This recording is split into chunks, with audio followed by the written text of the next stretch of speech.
So everybody, thank you for coming to the seminar. We're so grateful that you're here, and hopefully that through this seminar, you're gaining, you're learning, you're growing, and when you get done with this seminar, the dating world is going to be a brand new experience for you, and you find everything that you're looking for. And our next guest that we have is Robert Jackman. He's a best-selling author, an inner child expert.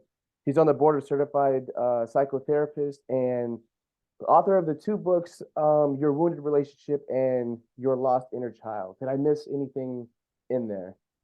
You did great. And then in addition, the Healing Your Lost Inner Child book has a workbook as well with it. Cool, cool. Would you say that the workbook is just as important, if not more important than your book itself? Well, the book really has all of the exercises in it to really help folks understand where their inner child wounding comes from. So it starts out with helping to identify these impulsive response tools, which are really codependent behaviors that we all do, and then takes the reader through this arc of them understanding childhood, family of origin childhood issues. And then throughout each chapter, there are exercises, but I condense them in the workbook. So it very much is a working book. Meaning that a lot of people, one reviewer, she said, this is about $20,000 worth of therapy in a $16 book. And so it really is meaty. And I'm just very grateful to my over 38,000 worldwide readers that have gone through the book and the exercises so far. They really give me so much encouragement that we can heal our wounded inner child. That's so awesome. And so you heard it here, everybody. So if you aren't already a part of his audience, go there, get the workbook, and get the book, and get to work. And um, just to kick this off, I'd like, if you can, to most of us haven't heard of the inner child or the inner Mhm. child wounding. Um, and so can you, in a nutshell, can you give us the idea of what the inner child is and the woundings that occur throughout our life that stick with us? That's a great question. And I think it's important because there are all these terms that keep on floating around. And the concept of the inner child, the naming of it, really came from Carl Jung in the 1930s.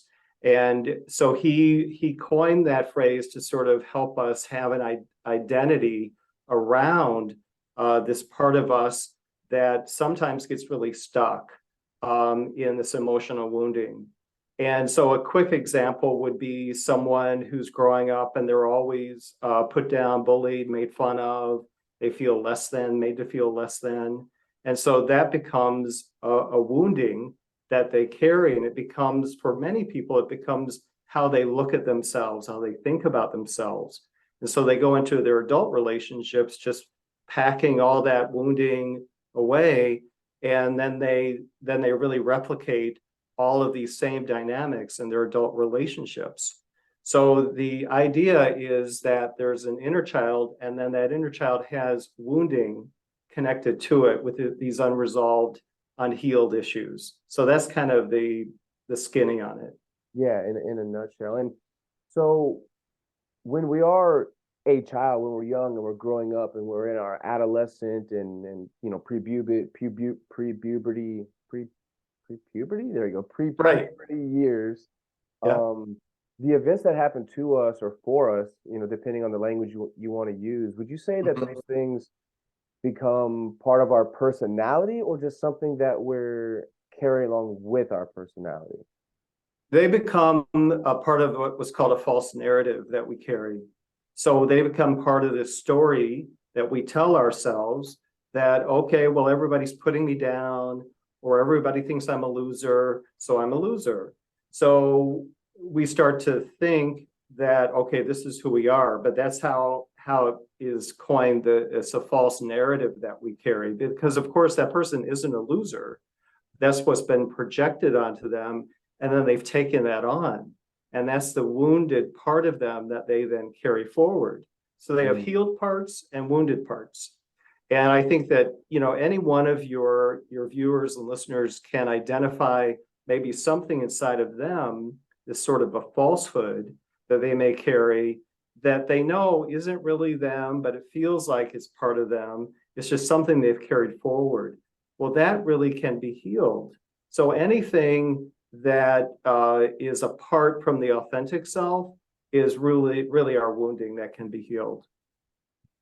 So, so for a lot of people, this is a brand new concept, idea. You know, this is the first time hearing these things, and so you know, I know when I first got into this work, a lot of the questions I started to ask were like, well, how do I recognize that?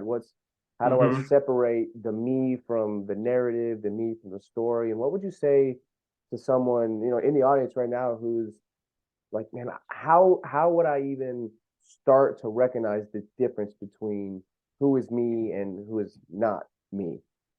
That's a great question, and this is the really tough part, and that's actually why I began the book, really talking about. I give 89 different examples of how our wounding can show up, and a lot of times it might seem counterintuitive because one of them is being the peacemaker. Well, it's like, well, everybody wants to be the peacemaker, but that can become really this big goal that a lot of people have to like make everything great and smooth things out. But that's really, it's self-serving because it's like, I want to be the peacemaker so everybody else is calm, so I feel calm. So that's one example of how something that might sound, well, that's a good thing, doesn't really work out that way. Peacemaker, caretaker, fixer, rescuer, controller. You know, it's for men, a lot of times it's when we kind of want to be the hero and we want to fix things and make everything better. Well, in part, we're doing that to help the other person, but we're really also doing that to help ourselves because if they're happy and safe and comfortable, then we feel happy and safe and comfortable. Mm. So, in a way, it can become kind of addictive in that cycle of wanting to go around fixing everything. Of course, there's no way you can do that because, of course, it's impossible. But that's where, for me, I grew up in a dysfunctional household, which most of us did, I think. And my dad, who was a lovely man, but when he would drink, he would get rageful. And so I learned as a boy how to really shut down my feelings and really attend to what was going on in the house. So I became, okay, what do I have to do to make everything okay? So I became the peacemaker. I became the caretaker, the fixer. And I also got this false idea that I had to be perfect in order for my mom and dad not to fight. So that's a great example of how I internalized what was going on in my world to fix it, to make it all better. And so that was really the underpinnings of my wounded inner child, of how that part got sort of cemented in me. And it wasn't until in my 20s in my own therapy that I realized that that was my wounded inner child, how he was showing up in my adult life. Mm. Mm. It's so fun when I have conversations with experts because my brain floods with questions. Um, but the first one I wanted to ask is because our guest and the audience isn't just men.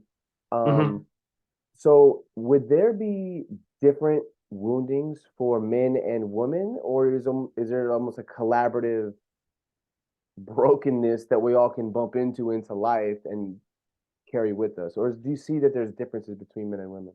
It's really not gender specific. You know, my example earlier was kind of identifying how it shows up in men, but the same thing, women are fixers, caretakers, rescuers. Women want to be the hero. So it is not gender specific. And in my over, 20 years of being a psychotherapist, I've seen all of these things play out. And what I have in my book, it are some stories of folks who have had those examples, men and women, and how their wounding started. So it's great because the reader can really get an idea of like, okay, this is how all of this begins, and this is how it shows up in our adult life. Mm. Sometimes, sometimes in my own life, I look back into my childhood and I almost have a really difficult time forgetting or even becoming aware of maybe this is the trigger for that, or whatever the situation may be. Would you say that you can do this work on your own by doing like a self internal reflection, or is like therapy the best place to go? Like, what if someone wanted to start addressing things, what's the best way to start addressing? Obviously, read your book. Read your book, Oh, get the workbook. That's all. exactly. But well, I'm an advocate for therapy, for everybody to go to therapy. I think it helps each of us. But to answer your question directly, yeah, I do take folks through this process. I call it the heal process, and where part of it is developing a timeline. Because people will say, well, I don't remember a lot from childhood, or they will say, I grew up, my family was great. I didn't have any abuse. But then I'm thinking, well, okay, then why have you been married and divorced twice? Like something's not adding up for me. So the timeline helps people go back and really identify key or significant things that happened from birth to 20 that they can remember, because that really gives the individual an idea of the patterns and themes that keep showing up. And really almost to a person, they will say, I had never realized what was going on until I did the timeline. But what's also interesting, Dustin, is that a lot of people put off doing the timeline because I think at a deep level, they know, okay, when I get to that part, then I'm really going to start to discover this stuff. So it's an interesting process how it all unfolds. And you know what? A lot of therapists use my book in conjunction with the therapeutic process, but you can do all of this on your own as well. Yeah, yeah. And sometimes I have found, when I'm even doing the work, that you're about to go somewhere inside yourself, and you're like, that might be a little dark. Like, do I actually want to go there? And so, one of the things that for me in my life, right, was going to that place and seeing it almost objectively, Mm-hmm. so that you don't have to be afraid of it. And so, like for the audience, right, some people again haven't done this work. They don't know how to go, or they don't want to go to that deep dark place. Maybe they did have a really horrible broken childhood, and they're like, Right, I right. suppressed that for a reason. Like I don't eat spicy food because it's hot. Like I don't go to my childhood because it sucked. Um, Mhm. what kind of encouragement would you say to those people that might be thinking that they're avoiding because they don't want to revisit it? Like what's the benefit of going there? Well, I will say that I've been exactly there in my own life, in my own therapy. So I know that feeling. I know that sort of you're on the edge of this cliff and you don't want to go over it because you know what's at the bottom of the pit. But and I do hear that from a lot of folks. They're like, I don't want to feel this again. I don't want to look at it again. But what I say to folks is that when you're ready, when you've gotten yourself to the point of being gentle with yourself and saying, okay, I can look at this. I feel safe within myself. I've created a safe container, and give yourself that permission to touch upon that. You don't have to reveal and go back and sort of plow up all of this old stuff. You know what happened, but really focus on, okay, this is what happened. I was beaten every time I came home, or whatever horrific thing happened. And then look at, okay, how did that beating, how did that abuse affect my sense of self-esteem and self-worth? So that's really what you're looking at. It's not so much the abuse is like awful, yucky, horrible to look at, but say, okay, how did that affect me? What part did it really impact my narrative, my story, and how I look at myself and how I feel about things? Mm. That's where the meat is here.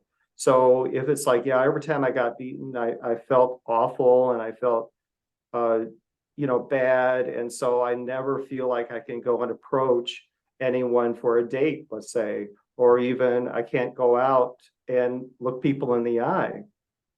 Then that's what you work on right there. You know, any emotion that you feel when you do this process, it's not going to kill you. It's going to feel awful, but it's not going to kill you. So it's remembering to be gentle with yourself as you go through this work. Being graceful and delicate in the process. Yeah, exactly. And so we've talked about healing your lost inner child, but then I also have a book, Healing Your Wounded Relationship, which you mentioned at the beginning. Mm-hmm. And this is really the continuation of the story, because this is where the inner child grows up and then wants to meet folks and go on dates. And what we don't realize is how we're showing up and what part of us is showing up. So even before that date has happened, there's something that I call synergistic wounding that's going on. And so this is where our subconscious is looking for someone that complements our wounding and our healed parts. And we're looking at that person and we're looking at their wounded and healed parts. So this is sort of the origin story of where hurt people find other hurt people. It's where the person who was abused and victimized as a child finds an abuser. So it seems so counterintuitive, like, well, why would that person like seek out that person? It's like, well, they're not seeking them out, but their subconscious, their wounding is, because their wounding is saying, I know how to be a victim. I know how to be abused. Who can do that? And so they subconsciously seek out someone who is very narcissistic, who's very manipulative, who's very dominant. And then the person who's been victimized are like, oh, okay, I know how to interact with this person. So neither party is doing it consciously. It's all subconsciously driven. And that's just one example, but I have many different examples of these pairings that come up, the Bickersons, the controlling couples, overt control, covert control, how that shows up. So these patterns are universal. The patterns are timeless. But that's when we can identify and name the problem, then we can work towards the path of healing the problem. Man, that got deep fast, didn't it? Well, so if and correct me if I'm wrong, right? Because I'm trying to also make this, because I love getting into the juice and the squeeze of everything, but I also want to make sure that everyone's following along and being able to tie this together, especially if they're new. So is it correct? And maybe I have this wrong too. So if you have a certain experience that's bad, your inner child will almost create a narrative that is opposing of this. So like if you were beaten, right, then you are available to be a victim to someone else. But then in your life, you don't really want to play out as the victim. So maybe you'll people please or you try to not be the victim. But then when you look for another relationship with that wounding, then you're going to almost revert back and look for that wound. Is that kind of right? Like it's almost Well, like yeah, you're in the ballpark. So basically, when we grow up, we develop these wounded tools. So like I said at the beginning, how I developed the wounding tools of being the caretaker, the fixer. So as a little boy, I was packing away those tools like, okay, this is what you do when these things come up. And then as an adult, I just brought those tools, essentially those codependent tools, into my adult life and like, okay, this is what I know. This is what I have to use. And so consciously, I wasn't like, oh, please, like send me someone who's manipulative and really a jerk. Yeah. But in myself, inside, I'm like, oh, I know that person. I know how to interact with that person because those are the tools we have. So we use what we have. Right. So until we know better, we can't do better until we know better. So it's like we're just like this is what I know to do. So that really drove me in my mid-20s to get into therapy and to understand, okay, why are all my relationships really goofy and I don't feel good in them? And it was my first therapist that really helped me understand the inner child wounding. And it's like, then this, the seas parted, and I'm like, oh, this is what's going on. I'm my own worst enemy because I'm just using my tools out of my toolbox that aren't really helping me. Mhm. So for people that might, again, this is like new to them and they're like, I don't know how to like look inwards to see my habits and patterns. Could somebody look at their, because we are talking about dating overall, can they look at their dating pattern and their dating history and Mhm. see the type of men, for women, the men that are dating, or I mean, I guess now it's whoever's dating whoever, but if a man is dating women, he can look at the last, few women that he's dated and say like, oh, these are some characteristics that they all Mhm. have. Why am Yeah, I attracting that? that would be a really great first step because and I do that in session with folks, and I'll say what were the similar characteristics of your last relationships, and they'll be able to tell me that very quickly. They're like, oh well, I always pick someone that I can control because I feel safe when I do that. So I need to be in control. Or I always try to pick someone that that makes all the decisions and that I don't have to make any decisions, conversely. Mhm. So it's yeah, that's a great way to start. It's an easy way to start because if people are honest with themselves, they can really have a great idea of like, okay, this is the type of person I keep on attracting. And and if you don't know what that person is, ask your friends because your friends will be able to tell you exactly who you've been dating. Mm. Yeah, we're all looking out for each other. Well, yeah, and our friends are able to see us more objectively, Yeah, and they can tell you right off the bat the type of person you've been going after the last few times. yeah. It's funny with a lot of my clients, I use the phrase the peanut butter can't read the label from inside the jar. Right, And so it's exactly. like our friends are looking at us like, hey man, like you got this and this and this going on. Why don't you address this and this? So looking at a pattern of your relationships and the kind of either men or women that you're dating and the characteristics that they're bringing to the table, asking your friends and going to therapy, it's the work can be done. Totally. The work, well, your work, the healing work is just waiting for you to do it when you're ready. So the healing, you getting out of these cycles that you're in where you're feeling just kind of lost or you're feeling really bad, you're really not understanding why your relationships aren't working out. There are answers to those questions. The answers are within you, but it's helpful when you work with someone who can be objective and sort of point out what they're seeing coming forward within you. But healing is available to all of us. We just really have to take the time and really give ourselves that permission to go within. It takes a lot of courage to be vulnerable.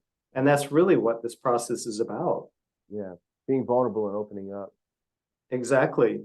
Yeah, because once we surrender ourselves to that process, then we're telling ourselves, I'm ready to go into the shadows. I'm ready to look what's in the shadow and not be afraid of it and say, okay, what keeps showing up? What do I keep on doing that's not working for me, but it's working against me? Mm. It's totally doable.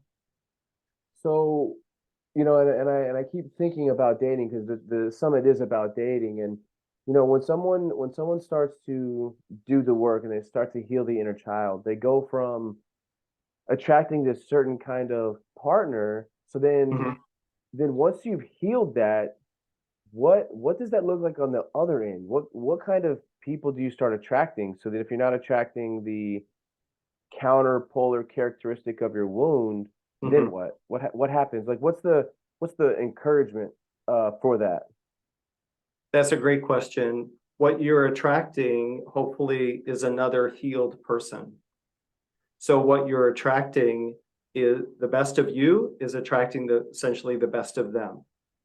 So when we do this work, a big thing in both of my books is boundary setting.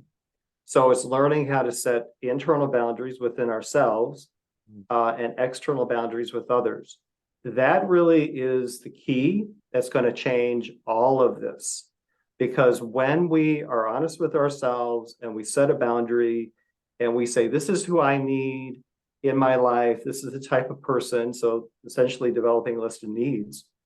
And then you're going out, you're dating, you're or even in creating a friend group, and you're saying, okay, this is the type of person I need in my life. If someone isn't fitting into that needs group, that needs circle, then you're like, okay, why do I have this person here? Is it part of my wounding that's coming out or my healed part that's coming out? But what I will tell you is as time goes on and we work on healing ourselves, the healed part of us is going to be able to recognize wounding in others. When we are lost in our wounding, it's like we don't see other people's wounding at all. We're all just in this dirty bathtub together and we don't know any better. But when we start to heal ourselves, we're like, oh, I can see what that person has. It's like, I'm going to avoid that person. I've been there. Yeah. I know what that's about. Yeah. So not only do you heal yourself, but you gain this huge awareness of what's going on with other people. So then Yeah, that ultimately gives you more control over who you bring into your life with the boundaries that you're talking about, right? completely. Because, boundaries are really the gateway for our healing. They're really helping us to just be our authentic selves. What I say to folks is that, who I am, who you're seeing today is who I am. I'm not creating a show for you just for this program. I'm just being myself. Right. So my authentic self is coming forward. And that really is the gift that's waiting for all of us, is that gift of authenticity, that gift of this part of us that's like, well, I'm just me, and it's sort of love me or leave me kind of thing. Yeah. When I had all my wounding going on, it was very important. My codependent, my wounded side really wanted to be liked and loved. And so I did all of these things so I would make sure that I was liked or loved. I gave away so much power for that to happen. Right. But once I healed myself, I much more want to be respected than I want to be loved. And so what I'm doing is I'm just speaking my truth. I'm setting my boundaries. And if someone doesn't like it, it's like, well, I can't help you there. This is Yeah. who I am. Right. Right. Yeah. So now I mean, obviously doing all this work is so great, but now we're getting into the benefits, and it seems so empowering Yeah. to face those. I know that kind of addresses, one of the questions that I had earlier was, when you're not cowering away from your dark history or the pain or whatever, maybe the encouragement is that, hey, when you do, you are very empowered on the other end. It's a very intentional and necessary and empowering process. Very much. We think that our wounding is going to break us. We think that touching on this stuff, looking at our lost inner child, looking at our wounded relationships and examining it, that's going to be our undoing. But really, that's what sets us free. That knowledge is power. And being able to set those boundaries and have that clarity within inside, I can't tell you what it feels like. It's amazing. And I see it in my office when I work with folks where all of those things like fall into place. And they're like, yeah, I'm setting boundaries now. and they say it so freely and openly. And of course they're just sort of, relishing this feeling of freedom. And that's really the gift that all of this work gives us. Mm. Yeah, freedom sounds nice. I know, right? So I do want to clarify, people will say, so once you identify and you heal your lost inner child, what does that look like? And what it looks like is I still have the 10-year-old little boy inside of me that did all of those codependent behaviors. He's still, I know him, but he's healed. He doesn't have to work so hard to show up in my life when I would get in the past triggered by stuff, because that's when our lost inner child shows up and starts to do all of these behaviors to help us. Well, that's all healed now. And now I have strong boundaries. So he doesn't need to show up anymore. So it's like, I know all of his triggers. I know how and when and where he would show up. But he's not doing that anymore. So that's the integration. So that really is the arc of that journey, is ending at a place of integrating that lost inner child and feeling whole again. That's what we begin with.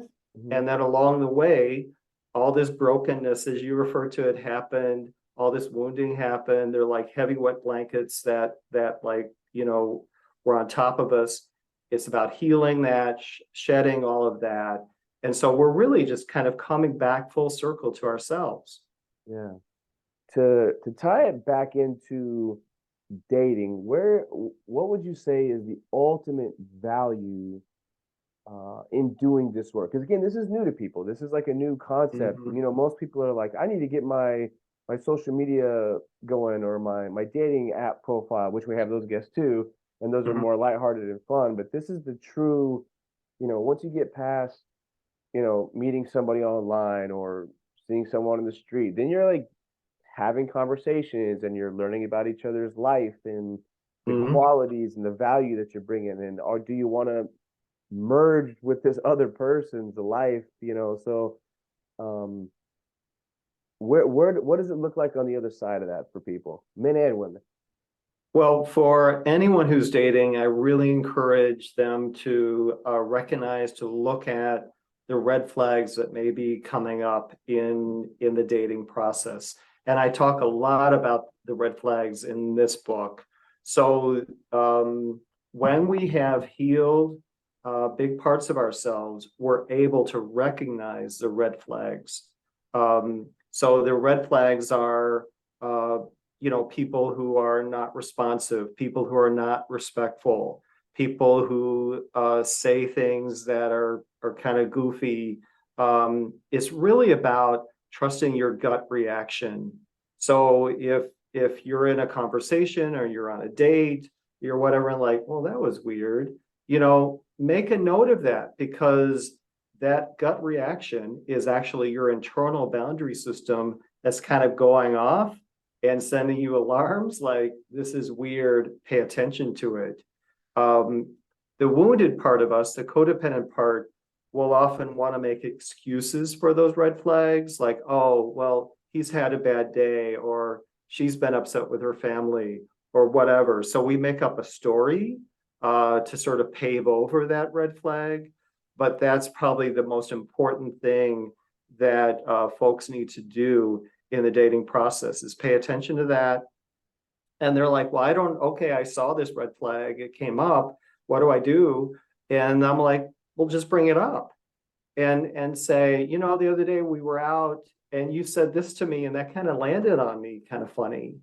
And I just wanted to know more about that. And if the person gets defensive and blames me for my feeling, then it's like, well, that's another huge red flag, right? So what we're looking for is how they respond to our boundary. So what we're looking for is, I'm stating my truth. How will you respond to my truth? And if they're disrespectful, defensive, it's like, well, that's not a good sign, because that's not going to lead to a productive relationship. That, and then if I ignore that and they're like, oh, well, if I say this was a problem for me, they're like, well, that's your problem. And my wounded, my codependent side might be like, okay, well, I have to change myself to fit into this person's world. Well, I'm just reenacting this childhood wounding in my adult relationship. So dating is so important. I know people that I work with are like, I don't like dating apps. I don't want to put myself out there, because it's a heck of a lot of work. But dating is so crucial because that's how we really get to see what part of ourselves is showing up in these relationships. So it's very helpful. And then you're seeing the type of person that you're attracting. You're noticing, okay, I keep on attracting this type of person. What is that within me that's attracting this person? What am I not seeing? Mm. It's so fascinating to me, the idea that our subconscious is attracted to almost somebody else's subconscious, that there's this like underlying of like programming that's going on. So Right, as right. as a man, right? Like we're more physically stimulated. So when I see like a beautiful woman, this I don't know if this is I'm just gonna ask the question anyway, right? So Yeah. if I see a beautiful woman, am I first attracted to that physical with my eyes, or is there something subconscious going on, or is it like a coexistence of this like I want to go there? Well, I think visual attraction is amazing and exciting. I do believe that there are a lot of things that are going on below the surface as well.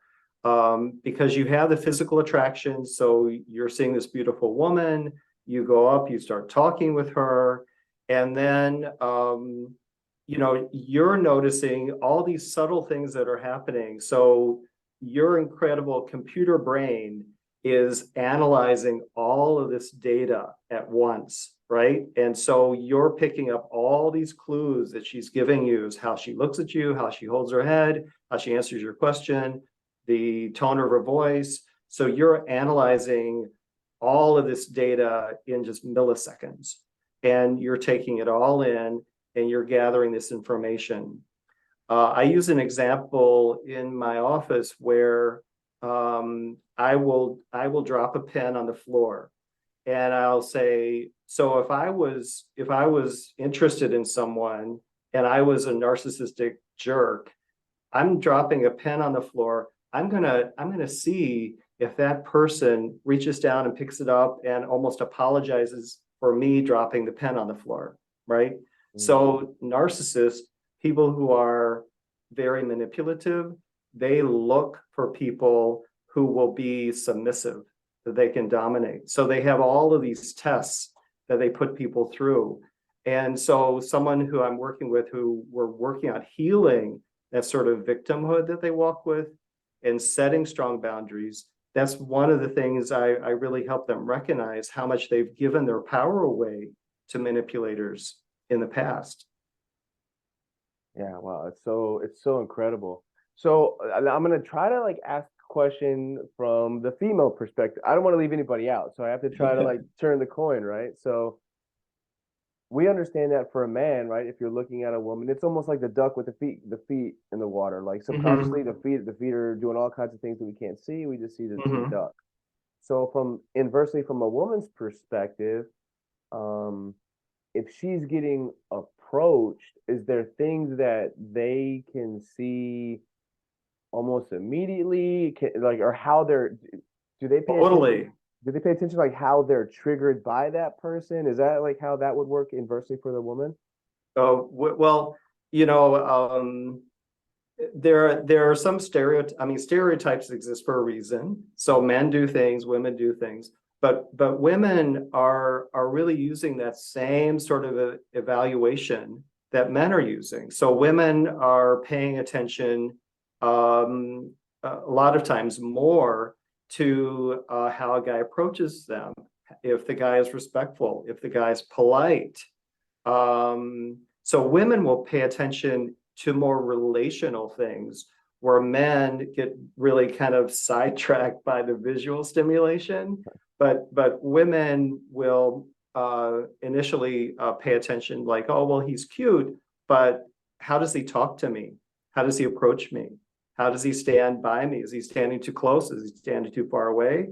So women tend to look at all of these different aspects than how a man would analyze it. Mm.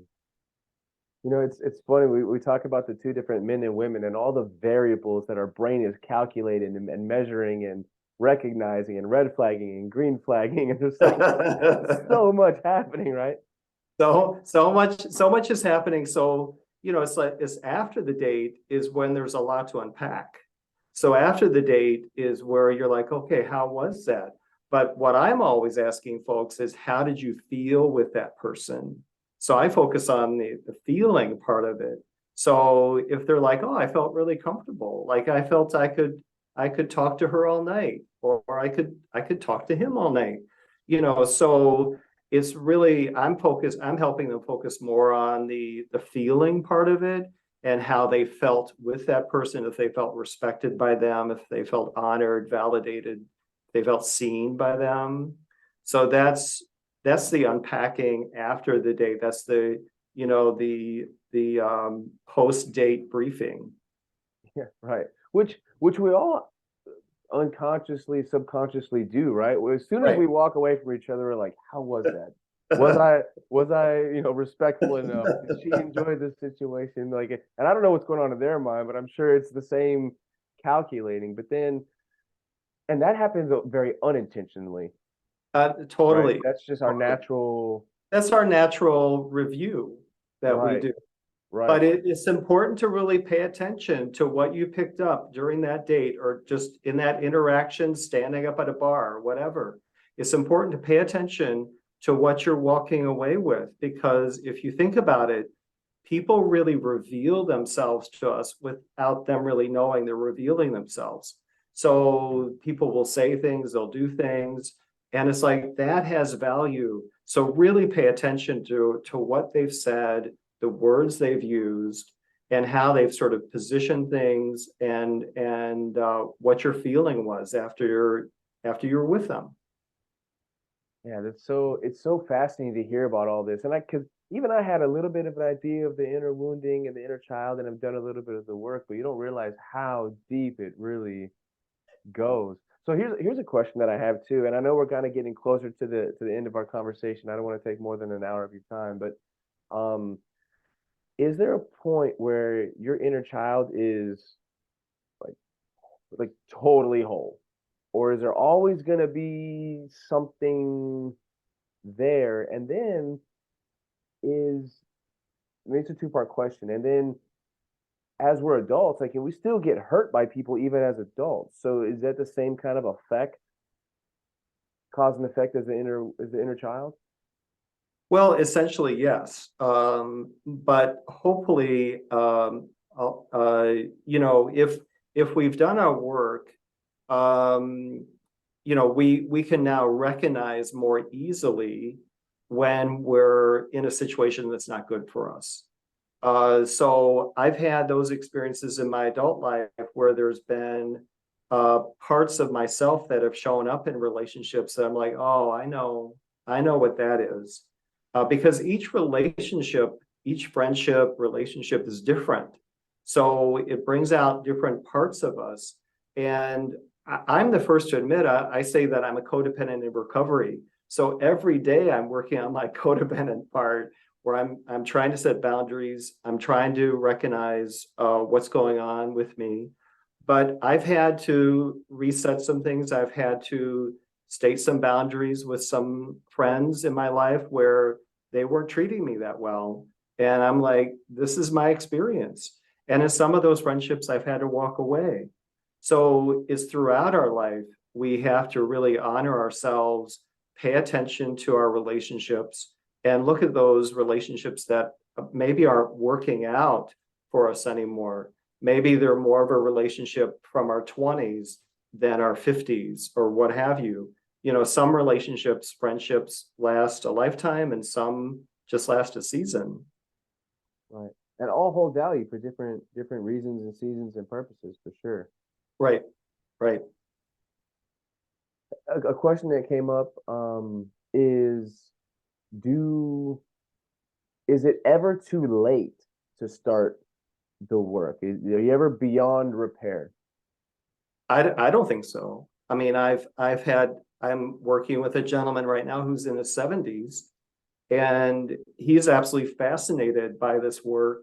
And he's like, where were you, 50 years ago? And I was like, well, you know, Um, the, so it's like he really is exploring and understanding so much of himself now. And I think that's really the beautiful part of it. It doesn't matter what age. I think we're learning till the day we die.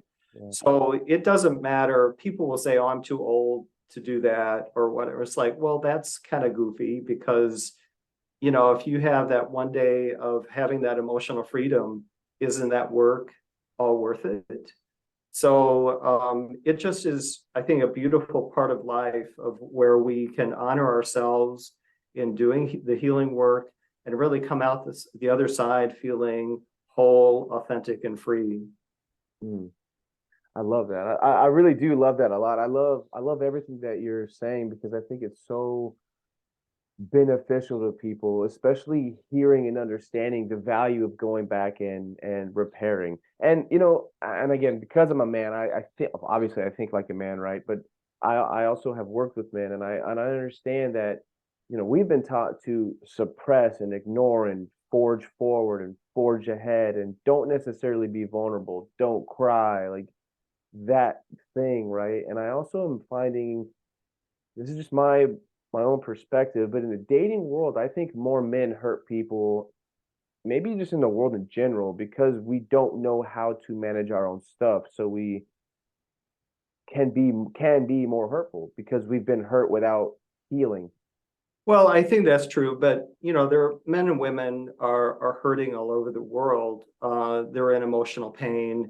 It might come out, it might show up differently in their lives, but whenever I see an angry person, I'll say that person's in a lot of pain. That person is going through a lot of fear right now. It just comes out differently sometimes with men and women. Yeah. But it's like pain is pain.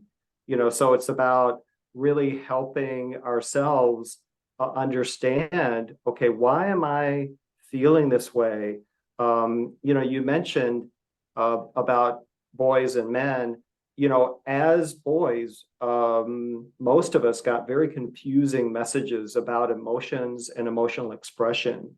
We were told, don't be angry, but we were also told to defend ourselves.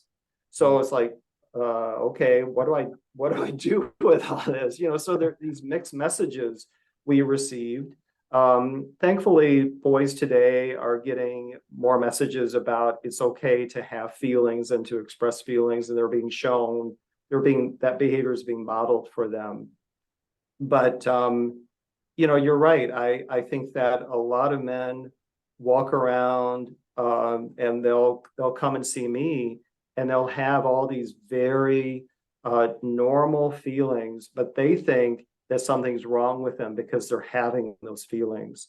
And I do work, I work with a men's group that is great. And I encourage all of your viewers and listeners to look for these men's retreat groups, that because especially for men, because you'll be with all these other men who are in all different phases of their life, and you're realizing that you're not alone. And what we say, the group I'm aligned with is called Victories for Men. And what we say within Victories is that one man's work is every man's work. So you see yourself reflected in the other men's stories. So you're not alone. It feels like you're alone, but you're not. Right. And just to address the women in the audience, hey, if I'm saying I'm trying to help men get better, I'm trying to help them get better for you. So don't think I'm leaving you out here. Just I want the women in the audience, I'm obviously going to ask questions from a biased perspective, but um yeah, this has all been so great. Is there anything that you would like to add and give to the audience that maybe it is a question that I'm not even smart enough to ask, or input or advice or anything to the audience that you want to leave them with?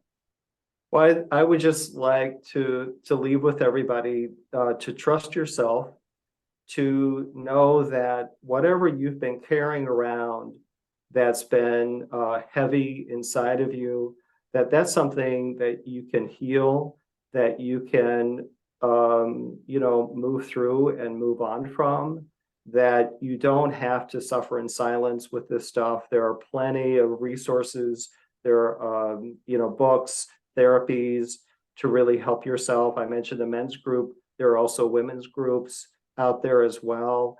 So don't suffer in silence, and know that, it always is tough for people to reach out and to contact a therapist and say, okay, I'm ready. I mean, it's a huge step. But once you do that and then you're in the groove, then you start to feel better. So, some of your viewers and listeners might like my YouTube videos. So my YouTube channel is The Art of Practical Wisdom. And I try to put up videos each month. One of them, to your point earlier, one of them I titled Pushing Down and Pushing Through, which is what a lot of us do with our stuff. We just try to get through it rather than honoring it. So that's the main message that I'd like to put out there, as well as everybody can find my books on Amazon. And I really appreciate any comments that people have from my YouTube videos, or you can contact me on my website, theartofpracticalwisdom.com. And please let me know if you have any questions. Thank you so much. Thank you so much. And go grab the books, grab the workbooks. I know I'm going to. I'm very fascinated by diving in. You said there's 89 different. Well, I've identified 89 different impulsive response tools, or the wounded tools. So this is how, our wounding shows up in our adult relationships. Well, but we learned all of it in childhood. So it's giving our power away. It's shutting down. It's wanting to be invisible. It's wanting to just yell all the time. It's, whatever. These are all examples of how our lost inner child shows up. Yeah, so cool. So cool. So you have the website, you have your books on Amazon. Do you have social media or any other way that anybody can reach out to you if they want to reach out? They can through my website. There's an email link, The Art of Practical Wisdom. And then on my YouTube channel, you can leave comments as well below the videos. So that would be great. It's the same name, The Art of Practical Wisdom, on YouTube. Awesome. Well, Robert, it's been great to have you. We're so happy to talk to you, and hopefully we can do this again sometime. I would love that. I think there's more to explore. Absolutely. Thank you for having me. Absolutely.